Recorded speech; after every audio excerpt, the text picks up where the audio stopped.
Welcome to Indy Unplugged, the podcast sets your front row seat to the real talk of Indianola. I'm Aaron Young, your friendly neighborhood host, and we're diving deep into unfiltered stories, candid chats, and the nitty-gritty of our vibrant city. Think of this as a crash course in all things Indianola.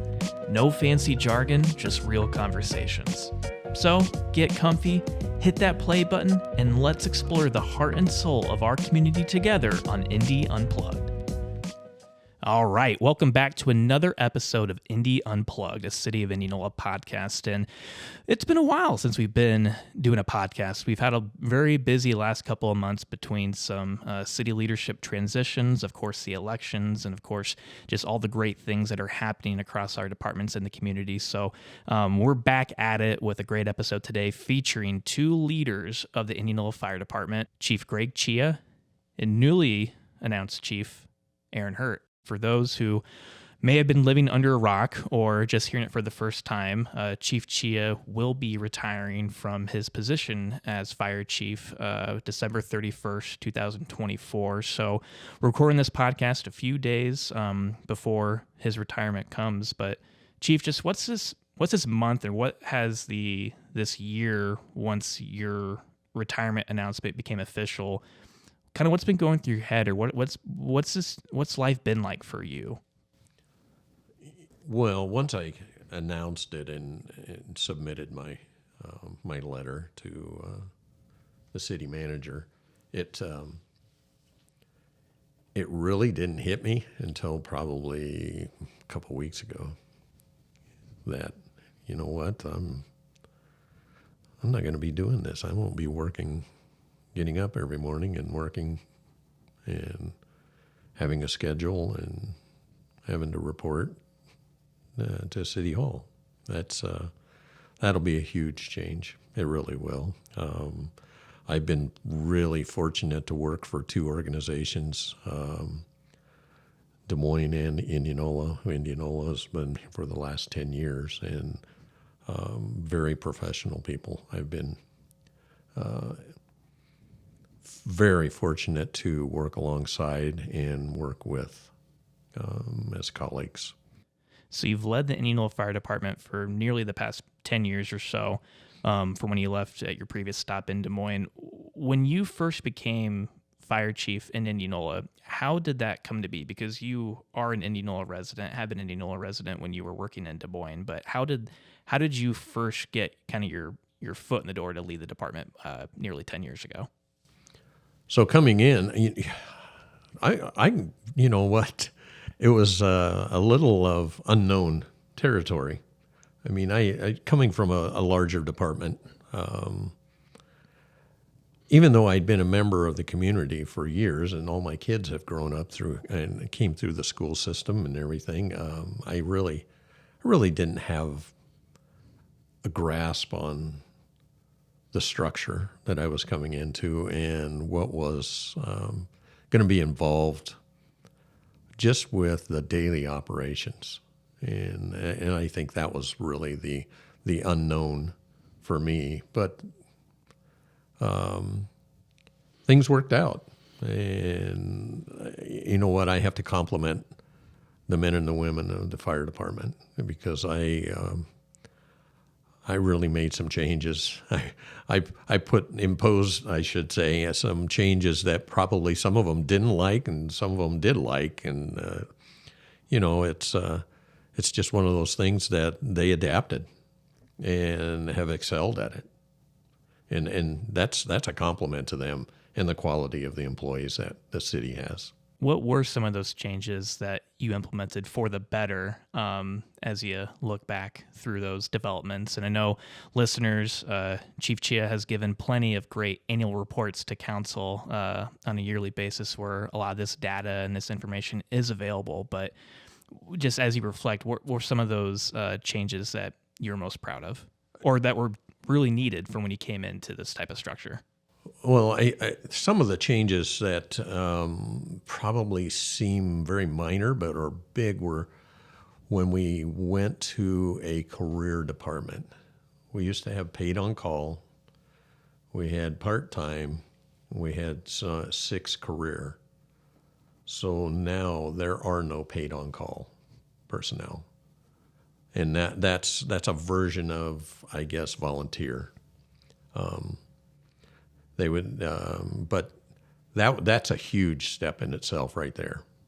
And now we've got, including myself and Aaron and some of the officers, which they never had full-time officers. We have 6 captains' positions. Those were some of the bigger changes that have taken. The scheduling, we've done a lot of things with the schedule in itself. I mean, granted, we worked a 24/48, which is a normal operational shift, but now we've got 3 captains that work 8 hours during the day, but they're specialized. One is an EMS captain that oversees everything in that section of the department. Then we have a fire marshal that oversees all of those things with plan reviews and inspections, and that section of the department just is huge and is actually instrumental in safety in itself for the city. The other one is the training. And you know what? I'm going to have to compliment Chief Hurt for that, because he took that on. That was a huge part of the department. And he took that on and straightened it out we had a whole year's worth of training prior to that year. And we would go through and set up I should say he set it all up and structured it to where it made sense, and everybody kept up to date on their required hours. And that really was one of the turning points for the department. So, Chief Hurt, how did you do that? How did you develop a plan for a more structured training schedule and just opportunities that could be provided to our firefighters and EMS professionals for the city? I guess the greatest thing is I first had to identify the needs of the department. They're going to vary from department to department, and there were some very specific needs that our department had. The greatest thing that I did, probably as far as trying to identify those needs, was to look at the gaps. What are those things that we were missing? The gaps that first and foremost influence our response to the citizens, which is kind of our primary responsibility, and then the gaps that create a safety issue for the firefighters. Going back and finding those things that need to be addressed, and then looking to the professional standards. So the NFPA is a valuable resource for the fire service that we can look back or look into. They keep it updated, so it transitions throughout the years to make sure that it's the most applicable that it can be to the current environment that we're in. Referring back to those standards and then trying to implement those into our department and adapt them to our department. So that was kind of the key that I had looked to. I also had joined a professional organization, which was the International Fire Instructors organization, and they had class that I could attend that gave me a certification to become a certified fire training officer, which then gave me the knowledge base that I needed to be able to then establish a very good foundation for the training program going forward. And I would say those were probably key to get started. And then throughout the years, you sit back, you talk to your firefighters, you observe the service, and you look for those areas that we can tweak to make improvements and progressively improve the training program that way. I would say that would be probably the major key to that. With that, being part of the Metro here, there's so many other departments and the contacts that Chief had that we could go back and reach out to if we needed to. The relationships that he had built over his 30 years became valuable to me to lean into. So that was advantageous as well. And I think sticking on the fact of trainings, and we had one recently, we were joined alongside with some Des Moines Fire Department professionals as well as Altoona Fire Department, watching in on some specific type of equipment, seeing if whether or not that could be a piece of equipment that Indianola could benefit from. I mean, just talk about that type of, you touched on it a little bit with the contacts from those metro departments, but also those that are kind of more rural around Warren County. Just talk about that type of relationship, and now you kind of leading the helm, what that dynamic could look like moving forward with that involvement, or just the next steps for still having training be a priority for the Indianola Fire Department. Yeah, our relationships with our neighbors, rural neighbors, is key to our success on scene. And part of that is that we have to lean into them for support when we respond. We don't have enough staffing resources necessarily yet at this point in our fire department to accomplish what we need to accomplish, as set by standards and as set by just simple tasks that have to be done and accomplished on scene. And it's in those moments that we have to lean into our mutual aid partners. And they come alongside us and they support us well. It is important for us to train with them and to continue to train with them to be able to sort out that response and to achieve the best success possible, and also to identify any of the gaps, the safety issues that we may encounter. But it's important for us to know how to work together. So yeah, that's certainly something that we want to continue to train with those partners. As far as the training with Des Moines and Altoona, Des Moines had made an investment in a piece of equipment that was designed for fighting electrical vehicle fires. And they wanted to share their knowledge of that piece of equipment with us, because certainly that's a rising issue that we're dealing with. They become quite a hazard and quite a different problem to tackle when it comes to those types of fires. They present some challenges that we were not familiar with in the fire service, and so certainly have to go after it with some different tactics. And because they've employed that, they were sharing that piece of knowledge with us. They were also looking to adapt it maybe to other situations, to reduce the risk to the firefighters and to improve the incident operations. And so that's what that exercise was designed to do, was to test that theory that they had that maybe it would also work not only for electrical vehicle fires, but also in structures. And we tested it out. We did get some very valuable information that fed those assumptions. And so is it a piece of equipment that we're going to invest in at this point in time? Probably not, but we do have a future knowledge of how it works, and so that was important for understanding that. And with that, it keeps us from spending money on equipment that maybe could be put elsewhere. I think with the opportunities like that and a lot of the other initiatives and things that your department does day in and day out, goes back to that tagline of responding with integrity, serving with compassion. When you hear those words, what does that phrase mean to the both of you? Responding with integrity, serving with compassion. As far as the firefighters that we have, again, I would echo what Chief said. The firemen and firewomen that we have are just incredible people, and put a significant effort into their occupation, a significant effort into the response that they give on a daily basis. These are men and women of integrity, and you have to be in the fire service. We encounter the citizens in their most vulnerable moments. We encounter them when they're sick and ill, and sometimes on the verge of death, and sometimes dying. And we also encounter them when they're maybe having a happy moment, such as a pregnancy, and so a mother giving birth to a child. But very vulnerable moments that we are with these people. And it is important that we have people of integrity that are providing care and looking after the citizens. So responding with integrity is something that we have to do. That's something that the community has to be able to depend on. And certainly we have that in our department. And then compassion, again, we deal with loss most of the time. So from a fire perspective, from an EMS perspective, our purpose for being here is somebody's experiencing a loss for the most point, other than maybe the birth that I had talked about, which is a gain. And it is important at those times that we can not only sympathize, but try to empathize with that person. In doing so, we can provide the best response and help them get back on their feet and begin that recovery process, whatever that looks like.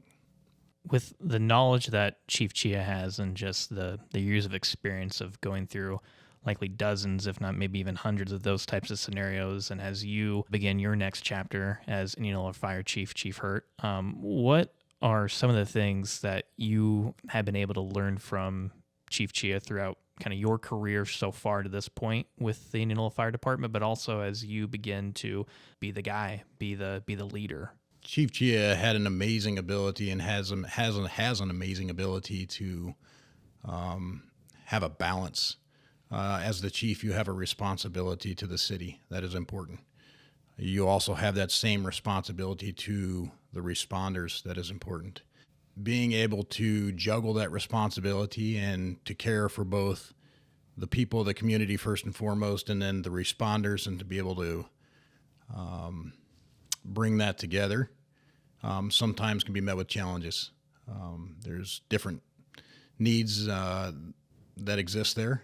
Chief made a huge investment in, was always very passionate about professional development, which is ultimately why I was considered and was offered and currently slated to serve in the position as fire chief. Is he made a huge investment in not only developing me through mentorship, but pushing me outside of my comfort zone, giving me the stretch assignments, and allowing me to seek the education, the higher education outside the department that was needed to be able to learn the skill set and develop the knowledge that I would need for this position. And now as I move forward, I have a big responsibility on my shoulders, but I have a strong foundation underneath me that supports me because of the investment that Chief has made in me. And not just me alone, but just about every other individual there in the department, I think, would echo that same statement. He's been an incredible chief for the 9 years that we've had him. He's made some huge improvements to the infrastructure, completely replaced our apparatus, and has built it in such that it was designed to serve the citizens of this community again. Replaced a lot of our equipment. We're currently looking forward to now adding a structure that will help facilitate our response by giving us the space that we need to do the job that we're tasked to do for the community, and also to house the equipment, which is in the millions of dollars, and make sure that it's well protected and ready to serve. And throughout all that, too, I mean, calls of service keep climbing, record-breaking type numbers, but your response time is still at a phenomenal point where you still can provide, the department can provide that adequate service to meet and so oftentimes exceed the community's expectations in that vulnerable time of need. I mean, Chief, when you hear Chief Hurt explain kind of what your leadership means to him, and also kind of being a, having many goals accomplished from professional development from not just Chief Hurt, but, the captains and all the other firefighter men and women with the department, and just all the other things from the apparatus and everything else. Just as you reflect, what are just some of those things that you're most proud of from your team and from Chief Hurt as he gets ready to, within these next couple of days, like I said, be that guy, be you, be in your seat with big shoes to fill, but, be the leader of the department. Actually, and that's one of the things that Chief Hurt has pointed out, and it's all based off of your support system. If you don't have a support system, and when I mean by saying a support system, the individuals that you work with and your family. If your family is not supporting you and your career, you're going to flounder, and that's unfortunate. But I think he has a support system that's in place. I've been very fortunate to have a support system that's been in place throughout my 40 years of doing this. And you can't go forward. And I think that's where we go back to the phrase of serving and the service we provide to this community. And it's based off of that criteria that, we want to be here, we want to provide that service, we want to work, we enjoy our work, even though we're put in situations that aren't the best. It's a different mindset, and it's a different career, and probably 80 to 90% of the community doesn't understand exactly what we're trained in and how we deal with it, the situations. Because the fire departments, I mean, if you just in the last 20 to 30 years have evolved greatly. They're basically an all hazards response unit or department, because we get called for everything: vehicle wrecks, injuries, downed wires, hazardous materials, any type of spill, alarms. It's just part of that evolution that the fire departments have had to go through. And if you don't keep up with that, evolving and being adaptable, then you're behind. And that's when people get hurt, unfortunately, whether it's a community member or an employee. What about the moments of when, I'm thinking of like the more community oriented, and I've seen photos of you giving plenty of story times at the Indianola Public Library with the kiddos there, and just other moments where you are able to connect with both young and older community members in those types of settings. How vital are those moments for professionals in your field to be able to connect with the community in that type of manner? Oh, that's a big part. It really is. And I don't even see it as giving back. I just seeing as it's an education opportunity for whatever age group it is. When we can get out in front of the community and either promote something or promote safety in a different way, why not? That is part of our job. That's a big part of our job, and it should be. And there's so many different initiatives for community members to engage in, like we talked about when those story time opportunities come. They're not necessarily planned years out in advance, but months, working hand in hand with Janice and the Indianola Public Library team over there, but also with Public Safety Night, the October, that second week, usually that second Thursday in October, for the community to come in and learn more about the fire department and some of the other public safety professionals. And just talk more about, and Chief, this would be more for you, more of those initiatives that the fire department provides for those educational events and opportunities for young and old community members to engage in. The best position for our fire department to move from is always from a proactive point instead of reactive. Again, a lot of what we do is reactive. We respond to the calls when the emergencies have already happened. When we can get out in front and provide the information that the kids need to understand how to respond if they find themselves in an adverse situation, dealing with threats, we're going to improve the outcome for them. And that's ideally what we want to do. And those are some of the stories that we don't get to necessarily understand the outcome, and for a positive reason. And that's how we would rather things be.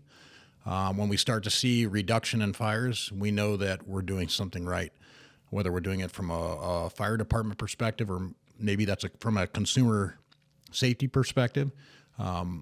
Same thing when it comes to car accidents. And I think one of the things that is most notable for me, when I started my career, we used to have some pretty severe crashes along Highway 92, Highway 65, 69, where people were seriously hurt or killed. Since with a lot of the consumer safety and a lot of the public safety initiatives that have happened, I've seen a significant reduction in those. Don't near respond to what we used to. And so, again, being proactive, getting out in front and trying to identify the threats and stop the emergencies is going to be probably the best work that we do as firefighters and paramedics. For the elderly population, being there for them, trying to prevent the slips, trips, and falls that can sometimes be crucial to their independent living, and sometimes crucial to their quality of life going forward. Those are these moments that we want to be there to intervene. You know what? I'm going to mirror what Chief Hurt just said. Even though we do respond on service calls, boy, if we can get out and educate, and educate not only our own employees but the community, that's where it really starts. And if we can get out in front of that, ahead of things, we have programs where in fact, we just received a grant for smoke detectors, and those are for individual residents and commercial residents where there are independent living. So yeah, with That's where it starts, and the safety issue starts. And we if we can provide and save one life, boy, that's huge. That's the next question I was going to bring up, was regarding grant writing, because as cities, not just in Indianola, but across the state, with House File 718 and just other budget constraints that all organizations, public or private sector, have to deal with. I mean, grant writing for the department, for the Indianola Fire Department specifically, has been a phenomenal aspect for you to be able to provide, whether it be, opportunities. I don't know if that was that smoke trailer, or that smoke trailer that was at Public Safety Night. Was that partly funded through grants? The smoke trailer was funded through the Elks, was a big part of that here in town. But there was multiple community partners that were involved with that. And I mean, as we go forward, that's one of the pieces here that have gotten well used and is ready to be looked at to be replaced. And I know the council is doing what they can from the city's perspective to put forth money, but the cost it takes to produce these tools are an incredible amount because of what goes into them. And so engaging with those community partners and getting them to participate in that, either through grants or volunteer funding for those projects, are huge. Yeah, and that type of equipment, I know, Chief, you've said that Captain Eric Wallace has been a phenomenal grant writer for the department, and Captain Thad White recently through the Warren County Philanthropic Partnership Community Grants, I believe it was this past week or a couple weeks ago, with that roll and rack power hose roller. Just as you, Chief, look more into kind of your crystal ball into the future, just how important will grant writing continue to be? Because of the size of the city, grants are going to be an integral part of funding. Unfortunately, that's the way it's headed. And when we started writing grants, I don't think there was a whole lot of exposure to many of the employees. And that's probably one of the things that I pushed pretty hard. And in my way, it was, you're going to learn how to write grants. And here's one. You're going to start writing. And this is the parameters. And some of them didn't like it. Some of them did. And now I think, it's a norm now. They know we put in for anywhere from 8 to probably 11 grants annually. Some of them are really large, dollar-wise, but if we can get 20%, we're doing a great job at it, and that's about where we're at. 15 to 20% we get of the number of grants that we submit applications to, but it with just some of the legislation and the restrictions now on funding, it's not just the city of Indianola. All the departments are going to have to start filling out those applications for grants. And just that collaboration too. I mean, Chief Hurt, you talked about with the Elks, and Indianola Noon Lions Club is a phenomenal community partner as well. But there's so many, dozens of others that we're leaving out. But as anyone moves forward, we have this shared purpose, this common goal. We're always better together, right? I mean, be able to live out our common shared purpose to improve and be there for our community. So just touch on a little bit more, either for the both of you, of just how, as Indianola moves forward, we have to be united and together to be there for one another, whether it's in your most vulnerable moment or being proactive to be prepared for the next good thing or that next worst thing. Being united is huge. Engaging all the stakeholders and getting them involved is going to be key to the wins that we experience in this community. One of the greater concerns that I have are the weather changes, the patterns and the weather changes are as such that we're starting to experience things such as derechos and increased amount of tornadoes. And so if you were to look at some of the modeling from even the early 90s to now, they have intensified by quite a bit. And it's these engaging with these partners, whether they be merchants, in commerce, or whether they be volunteer groups, volunteer organizations, such as the Noon Lions and Elks. Some of the other partners, so the churches and some of the community groups that are existing, become key players that when these emergencies do occur, these are the ones that are out front that really make a difference in their own community. And so, again, with the individual grants that they offer, I don't think they understand the value that it adds back. And sometimes we try to capture as much as we can to give them feedback and let them know how important their decision to grant us funding or to participate as a partner alongside us is. But I don't think that story is told enough. And I think we do the best we can. But maybe, getting those stories out front. And that's the advantage to having a communications department. The city stepped up and provided us here, is that we can get our story out there a little bit more. That's important for them to understand, and for them to understand that they're appreciated. But not only that, the value that it adds in the moment to be able to respond and recover from any situation that we might be dealt with here. So as we fast forward now to next week, Chief, how excited are you for your party on December 30th? This will probably play after the fact, but as you look forward to it, I mean, you got to be pretty pumped, right? You know what I think about that. And I guess it's a standing little bit of joke on me. I should have known that I didn't have a choice in having a group, because I told all of the wonderful ladies I work with at City Hall that I did not want a party, and that when I was hired, I was given a key, and I would turn that key in, and then I would go on my way. Well, that's not occurring. So, yeah, no, but I will enjoy it, and I will enjoy seeing all the people. You know what, I am after, my career, I can't complain about anything. I've enjoyed it. Like I said earlier, I still enjoy it. I enjoy being with the people. I enjoy working with the people. Are there pieces of it that I don't like? Just like any career, yeah. But I cannot.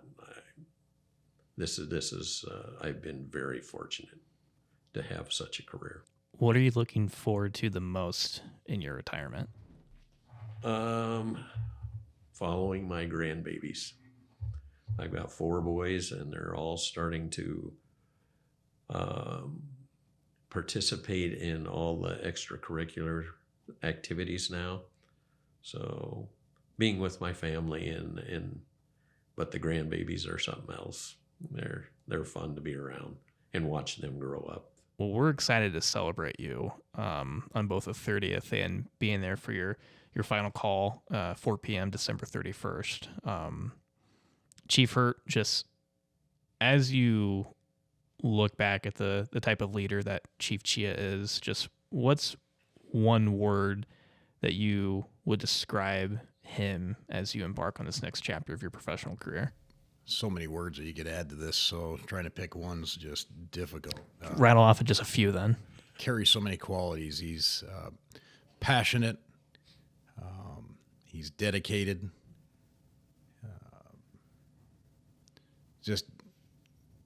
Again, so many things that just play into his leadership over the years, and it's been an incredible experience, I think, for me, for the fire department, and for the city. Certainly been an asset, certainly will be missed as we move forward. So, well, lastly, I just kind of want to open up the floor for either of you, but just any closing remarks, or Chief Chia especially. I mean, just this is that platform to engage with a lot of our community members, and being on the record of the Indy Unplugged, our podcast here for the city, and just any kind of closing remarks that you'd like to make. I've enjoyed being the chief of the Indianola Fire Department, and I've tried to, and through whether it was guidance or just advice to individuals in the department, they've all been treated equally and fair, and they've all been allowed to advance as far as they've wanted to. That's key for me. Plus, they need to be safe, and our field of work, if you do it long enough, you're going to sustain an injury. And unfortunately, you try to minimize that. And as long as I believe, and I do believe, that nobody has truly been injured that was debilitating by any means, whether it was through mentally or physically. I think that's something that you try to work toward whether it's a department director or the chief officer. And those are things that worry me daily. I don't want to go to someone's family and say they sustained an injury.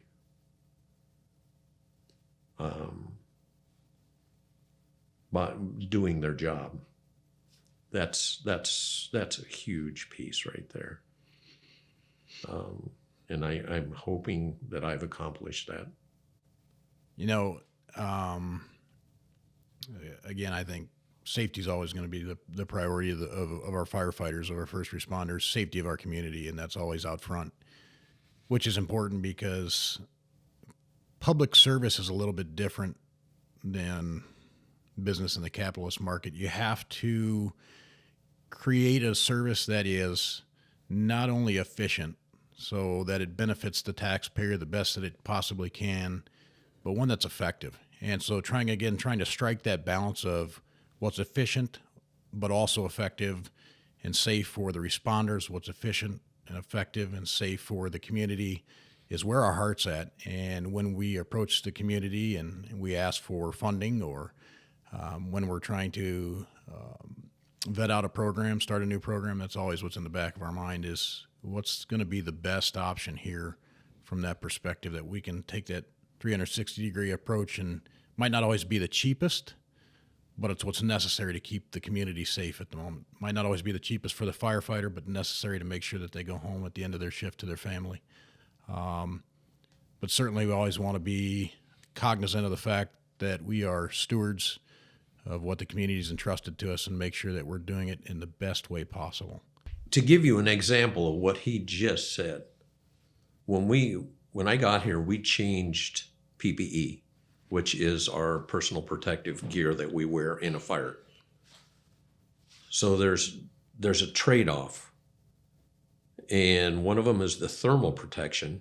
You can get a real high thermal protection that protects you from the heat and everything and the contaminants, but it doesn't breathe. So you're retaining that heat. So we have to make that balance of, and it's multiple layers of the garment is made of. So we had to get a balance of how high can we go with the thermal protection, but also make the garment wearable, where that heat release from your own body can be released rather than being encapsulated, and then causes its own problem while you may be protected from the outside, but you're causing the problem internally because you're wearing that. And I think the equipment the equipment that they have now is top notch, and they all love it just because of those decisions that we made. And there was input from everybody on this. And yeah, those are the things that I think that get missed on what did you do for the department, or how could you make the department better. That was a key component in putting us forward.